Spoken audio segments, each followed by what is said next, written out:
Hello everyone, this is Defense Politics Asia, and this is the summary for the day of 19th to the 20th of September for the day of 939 to 940.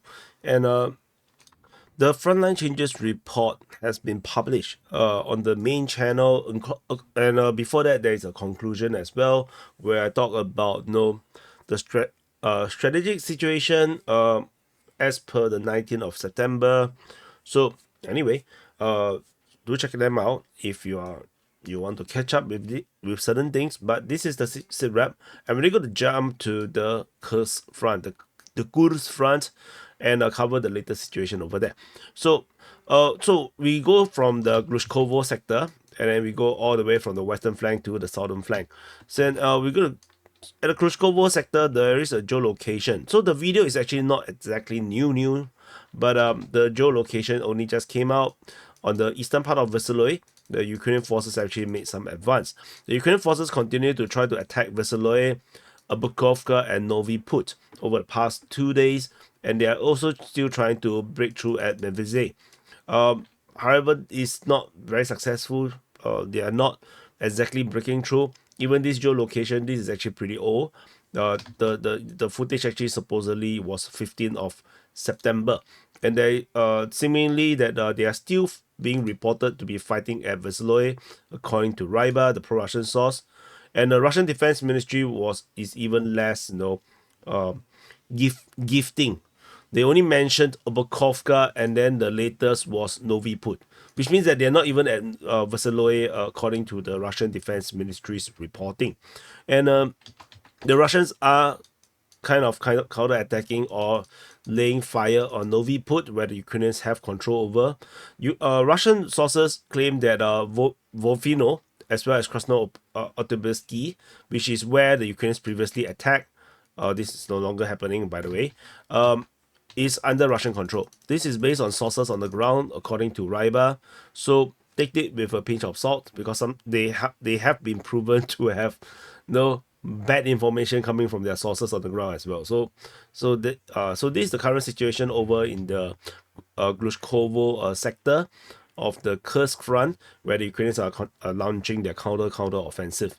If we move in the rear positions, the Russian forces continue to be shelling their rear position as usual. Obody, Katerinivka, and Pelivka continue to be struck by Russian forces. So including one of them is actually an Orion drone hitting an armored personnel carrier. So Orion is a pretty rare drone to see in the battlefield. I think they're making a comeback. According to some information, they say that it's because the air defense is so poor, so now they can use this drone again, something like this. So anyway, I have no idea. So it is what it is. So we move on to the western flank. At the western flank is where the Russians are conducting their main counter-offensive. And so let's zoom in. If we can zoom in, cannot zoom in. So Russian forces are pushing Darino and Nikolaevo Darino, and this is a claim from pro-Russian sources claiming that this is the latest advance by the Russian forces. They are also fighting over at Pokrovka. Ukrainians are counter-attacking over there. Russians are basically they are shelling or attacking Lyubimovka and Tostilok. Tostilok. And Ukrainians are counter-attacking over Lyubimovka. So there is limited counter-offensive, but they are fighting back. So this is important. And there is also fighting reported at Uspenovka, shelling reported at Zuravka, Basivka, as well as what is this? Bilovody. So this is the usual shelling stuff over the rear positions just southwest or southeast of Uspenovka. And the interesting thing is the Russian Defense Ministry actually mentioned offensive action in their latest report on Zeleny Shaik. This is actually very, very unusual because the front line is not there yet. So there is a possibility that the Russians have actually advanced in this area here that allows them to attack Zeleny Shaik. So this is actually a very interesting one. Because the fog of war is very, very thick nowadays. Is the Ukrainian side, which was the main people that have been publishing a lot of the developments, the breaking news, in the Pokrov offensive, when it's still called the Anti-FK front, uh, they're now very reserved in terms of giving up information. So as a result, we actually don't have a lot of information. The fog of war is super thick. The pro-Russian side, they don't have enough information. We are basically basing mostly on geolocations, and so the footages don't come all the time. So which is why there is some problems with keeping up with the front line. The front line is not matching reports. So this is something that I've mentioned before. Shelling's reported at Novo-Ivanovka, Krolenkoe, and yeah, so those are part of the northern flank already. So anyway, this is the strategic situation over in this western flank of the Kursk front, where basically the Russians are getting more and more closer to Derino and Nikovo Derino, and as well as the possible attack into Zeleny Shaik. So these main developments over in the northern flank. In the northern flank, of course, this is already mentioned earlier just now. In the northern flank, we have fighting reported at Krymyanoe. The Ukrainian forces seems to be counterattacking over in that area here, continue to invalidate or contradicts the Ukrainian mapping's claim that they have captured all the grounds north of Krymyanoe, correct. And so this is why again I emphasize that's why DPA have two maps, the Russian map and the Ukrainian map, because if we don't have two maps, then our front line will just keep fluctuating very quickly between the two sides, and it will not make sense at all. So with the two maps, you can totally see the reality difference, and this helps us to like, if you are looking only on the Russian map, for example, you're pro-Russia, and then you only believe in the Russian map, then you will say that never happened, you see. But but if you're pro-Ukrainian and then you see this thing happen, then maybe you'll be thinking like, is the Deep State UA really correct in that point? No, you do some thinking, right? So this is what DPA is trying to help. Novo-Ivanovka, shelling Krolenkoe, then the Russian forces are attacking or shelling Novaya Surkina as well as Malaya Loknia. Ukrainian forces are also attacking at Malaya Loknia. So this clash continues again, and Cherkasskoye Parashnoye as usual, probably just shelling reports. Geolocation of Ukrainian forces in the forest continue to expand the invalidation of the Russian claims, because previously Russian mapping claims that they have taken all this area here. They have retaken all of this, and but it was totally not acknowledged on the Ukrainian mapping, so which is why we have the double mapping. And I did mention that there's a high chance that the countryside is still under Ukrainian control, just that not much operation is happening over there. And slowly we are seeing that this might lead to be the case, because if there is Russian actions, we'll probably see more. Tentatively, I think that it's not. And this area is super huge. Even to the latest geolocation, it's still 6 kilometers from Anastasievka. So it's still pretty big. If you're all the way to the border, it's 10 kilometers. So this is a pretty deep countryside salient. So yeah, it's not that easy or straightforward for the Russians to just recapture them. So we go into the eastern flank. Southern flank. So Cherkasskoye Parashnoye already mentioned in the northern flank, so let's ignore that. So in the southern flank, the Russian forces are continuing to push out of Borki towards Blakovo. There's also fighting reported at Cherkasskoye, Konopelka, Mikhailovka, as well as Matinovka. So this is the current situation. These are probably more towards shelling. The main offensive is over at Blakovo. This is the main push. Then Ukrainians are still counterattacking over at Borki as well.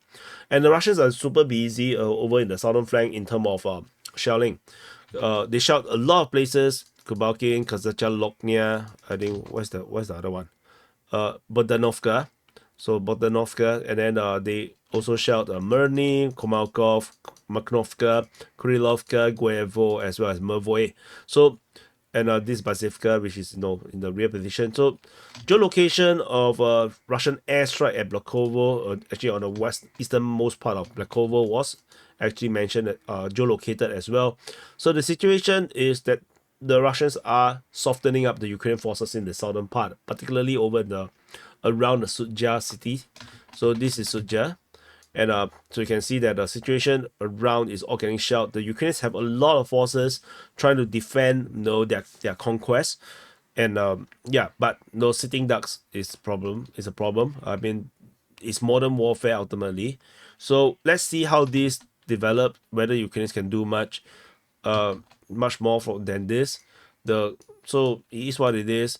Shelling reported within the Sumy region is a lot as well. So we continue to have this heavy shelling at the Klushkiv region in the south, Halishkaini, Peremokha, Rudje, and Kozache, as well as Malusia Shiny. So this one is new. Kozachi is something new, but generally it's still largely we are talking about the same thing. It's just that there's a gathering of forces around here, which is very unusual. I'm expecting them to do something, but if they don't have the guts to do it, then they're just going to get attrition away. That's a big problem as well. Over in the around Sumy region, there's also a lot of shelling. Mokritsya, Kotin, what is this? The Verkhny Pishane, and then Sumy, Kindrativka, Yastrubine, as well as Rishki. So a lot of rear positions getting shelled as well. So this is quite bad, but let's see how this develops. I mean, the shelling has been reported like every single day. So, but the Ukrainians are still operating. So, yeah. Moving into the Kharkiv front. At the Kharkiv front, Russian forces are attacking at Lipsy, Voschansk, and Taike. And this is interesting because the situation at the Voschansk and Taike seems to be heating up a bit, particularly with the frontline change over in the Taike region, as mentioned in the frontline changes report. Geolocation of Russian forces in the new location over at Klipoke also seems to suggest that the Russians may be restarting their Kharkiv offensive. But the number of times the Russians did this and never do anything more is too many, so I'm not going to just trust them by just this little bit. Some geolocation like the artillery system getting destroyed at Veliki Prokori, and then over at the Voschansk we have the airstrike again back on the high-rise zone, as well as another FPV drone strike on Ukrainian tank in the south of Voschansk. So it seems like the Russians are going to restart the Kharkiv situation, but let's see if this persists, because like I said, cannot be trusted. So there is geolocation of FPV drone strike hitting Ukrainian position at this location called Rubeni, and then there's shelling reported. So now you are in the Kupiansk front. At the Kupiansk front, just off, there is a shelling reported at Vasilivka. This is the closest Vasilivka I can find, so maybe this is the one. But over in the Kupiansk front, shelling is reported at Kisharivka, fighting reported at Stepova, Novoselivka, Sinkivka, and Petropavlivka. So Stepova and Novoselivka is interesting. We haven't have reports of fighting here for some time. The last one was on the 8th of September.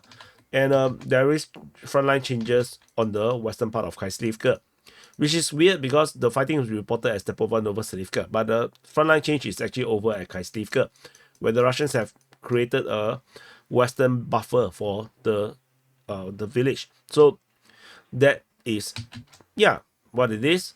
So there are also geolocation of airstrikes over in Kisharivka and Novosinove. So maybe it's related to the Kisharivka report of the shelling. And we move into the Pischane front. At the Pischane front, we have fighting reported towards Khrushchevka, Krylyakivka, towards Lozova and Stemakivka. So the usual, the Pischane offensive is ongoing. We move further south to Svetove front. At the Svetove front, we have fighting reported towards Chernyshkina, Druzelyubivka, at Novovodyan, Krakivka, Mekievka, and Nevsky. Geolocation of Russian forces in the Nevsky region prompted some frontline changes in some Russian mapping, but I think this is already mapped as Russian control by Ukrainian mapping, which is why it doesn't reflect on our DPA's mapping. Mekievka is particularly the main star of the situation over in the Oskil's fronts because of the Russian developments around here. We are on the verge of seeing Russia fully captured Makievka. And Makiivka is very strategically important. So this the fall of Makiivka would have a lot of consequences on the Ukrainian situation in this sector. But we will continue to monitor the situation as well. There is just a little bit of Makiivka left, and the Russians would then declare the capture of Makiivka. Then they will hit straight for Rakivka. But let's see how these go.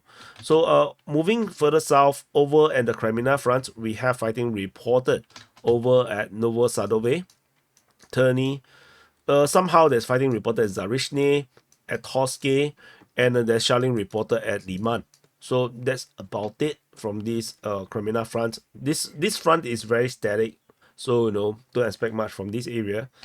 Over the Sivers front, Russian forces allegedly attacked Serebryanka, Volkan-Okanamsky, Ivano-Darivka, and Vimka. So this too is by the Ukrainian Defense Ministry. I believe Volkan-Okanamsky also, is also by Ukrainian Defense Ministry. There is geolocation of a TOS strike on Ukrainian positions over in Volkan-Okanamsky. So I'm not sure if this is a precursor to any kind of advancement by the Russian side. So yeah, or it's just there to attrition the Ukrainian forces. We move into the Bakhmut front. In the central flank of the Bakhmut front, fighting is reported at Kharkovka, Chasivya, and Ivaniske region. So there is some very tiny geolocation, tiny frontline change due to a geolocation, but not very significant per se. People died, of course. Like I said, every geolocation someone dies. So no. Over in the southern flank, we have fighting reported in Kurdyamivka and towards Bilahora. This is reported by the Ukrainian Defense Ministry about the fight towards Bilahora. So that's it from this area. We move into the New York front. At the New York front, the Russian forces continue the offensive in this region. As usual, with fighting reported at Dashne, Druzhba, Torex, Skabinivka, Nelipivka, in the New York region, Alexandropil, as well as Kalinove. So the offensive is ongoing, but the advancement is very slow. It looks like the Ukrainians' reinforcement into this area is working out very well. And however, there's still frontline changes though, where over at Torex, where the Russian forces have made some progress around the high-rise zone. So everything else now is just the residential area, which is the low rise, before they hit a rectangle here, which is a bunch of high-rise zone in the center of the city. But let's see how the Russians going to act. This area here is from this high-rise zone to the next high-rise zone is around 1 kilometer plus to 2 kilometers. So let's see what the Russians going to do next. Skabinivka continues to be the mystery. How is there fighting reported there? I really don't understand. So let's wait and see. We move into the Pokrov front. At the Pokrov front, in the northern flank, Russian forces harassed Ukrainian forces at Vozdevzenka, Novotoretsk, as well as Maryolubivka. This is the usual. Over in the Khorodivka's region, Russian forces attack in Khorodivka, Mykolaievka, Krasnaya, Novokhorodivka, and Maryolubivka. So advancement over towards along the railway line at Novokhorodivka continues, and for the first time in a long time. Geolocation of Ukrainian tank at Marinivka, so confirming Ukrainian continue to put pressure on the Russian forces at Marinivka. And of course, the big news is the Khorodivka situation. It's horrible, horrifying, horrific, and Khorodivka. And so the Russian forces, according to the Ukrainian mapping, have made huge advancement around this Khorodivka region with the capture of the entire western outskirt of Khorodivka, reaching all the way to Mykolaievka and Krasnaya. So the Russians is on the verge of declaring the full capture of Khorodivka very, very soon. And fighting reaching Mykolaievka. Mykolaievka means that Ukrainian forces at Krasnaya and Krutya might be encircled if the Russians continue to make this capture. So this is going to be pretty concerning for the Ukrainian command, I think, if they care about their soldiers. So let's see how this goes. The capture of Mykolaievka would herald the start of a new battle over in Minograd, which is actually this big city here. So that's it for this Khorovska sector. In the Selidove region, Russian forces are fighting at Selidove and Mihailivka, and Marinivka is actually mentioned earlier. Over in the Ukraine's Khernik region, Russian forces have made advance over on the western part of Ukraine, and they are flanking north of Sukhirine, where the Russians are also attacking.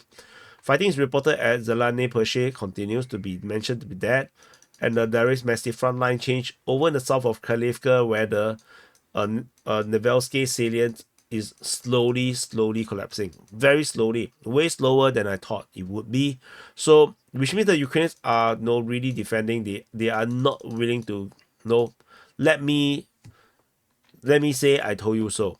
So I told you so, but now I have eat my words. So I eat my words. So it is what it is. So that is the current situation. Ultimately, the reality is that the front lines is still keep moving in the Russians' advantage, and of course this is concerning. But yeah, that's just how it is. Over in the Marinka sector, fighting is reported in Georgievka region. Russian Defense Ministry declared the capture of Georgievka. So we have first announced the capture in June, 14 June, based on the geolocation of Russian forces. But the Russian Defense Ministry only until 19th of September, where they confirm and announce the capture of Georgievka. So they give out awards and medals for this as well. So yeah, this is what it is. So and further west of Georgievka, Russian forces are shelling Kurakove, where the Ukrainian HQ is, and as fighting continues towards Dani. So this is the current situation over at this sector. We move further south. Over in the I think I can zoom out because this is so we can fit in everything. Fighting is reported in Konstantinivka, towards Katerinivka, towards Bohoyevlenka, as well as Voleda. And it's interesting to note that no one mentioned Vodiane in their reports anymore. Now everybody says Bohoyevlenka. The Russian Defense Ministry, Ukrainian Defense Ministry both mentioned Bohoyevlenka, which is basically everyone agrees that Vodiane is in the past. It's history now. So yeah, so the Russians are moving forward towards Bohoyevlenka, and this is actually pretty very concerning as well if you're pro-Ukraine. So yeah, this is the current situation in this Voleda Konstantinivka sector. In the Velika Novosilka sector, Russian forces have made advance due to the latest geolocation. Russian forces have advanced in Prashetivka, south of Novo-Ukrainka, as they probably will continue to push up north to Novo-Ukrainka. Russian forces are still attacking Zolota Neva. Surprisingly, this did not fall until now. Russian forces are attacking Rifnopil. And again, I want to highlight, someone mentioned Zolota Neva was captured some time ago. And it's just a reminder because I feel very triggered. But it's okay, But Zoltan Neva is not captured. So it's still fighting is being reported there by the Russian Defense Ministry. So anyway, this is what it is over in the Velika Novosilka sector. We move all the way to the Zaporizhia front. It is very activated around here. So Russian forces are attacking Malatomashka, Robotine, Novodanilevka, Novoandrievka, Petikaki, and Lobkove. So it's starting to feel more and more offensive, but I'm not sure. I still can't commit that this is a major offensive yet. Until we see frontline changes, it's very hard to believe to really take this as a reality that the Russians are now on the offensive. But there is so many reports of attacks in this area here. Is very, very foggy. So fuck them. So so anyway, shelling is reported in the rear positions at Yulivka and Vasilyanka. So that's not important. That's not important. So we move into the Kherson front. At the Kherson front, we only have reports of fighting towards the Pridniprovsk direction, according to the Ukrainian Defense Ministry. So But that's about it. So anyway, that's it. So this is the situation report for the day of 939 to 940 for the 19th to the 20th of September. Because yesterday I didn't manage to have, I came home late from football. Actually, it's not football, it's futsal. So, and yeah, I need to exercise more. Yeah, so no. But yeah, because I came home too late, it doesn't make sense to record the situation report because it would just clash with conclusions in terms of the time, the air time. So I put the conclusions, so it is what it is. And yeah, so frontline changes report is already out, so to check it out. And if you don't want to watch such a long report, if you watch the whole thing already, then you feel like, this so foggy, fuck you. I should have watched a shorter report. Yeah. So anyway, thank you for watching. Enjoy your weekend, and I'll see you guys in the next update.